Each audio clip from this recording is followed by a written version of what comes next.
সব কিছু। কিন্তু অপেক্ষা অপেক্ষা আমাকে আজও ছেড়ে যেতে পারেনি। আমি ভালোবাসার জন্য সব কিছু ছেড়েছি, শুধু অপেক্ষা ছাড়া।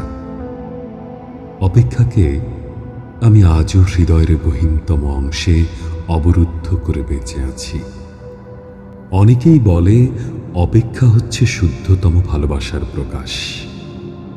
ভালোবাসতে সবাই পারে, কিন্তু সবাই প্রিয়তমার জন্য অপেক্ষা করতে পারে না। আসলেই কি তাই? জানি না তো, হবে হয়তো।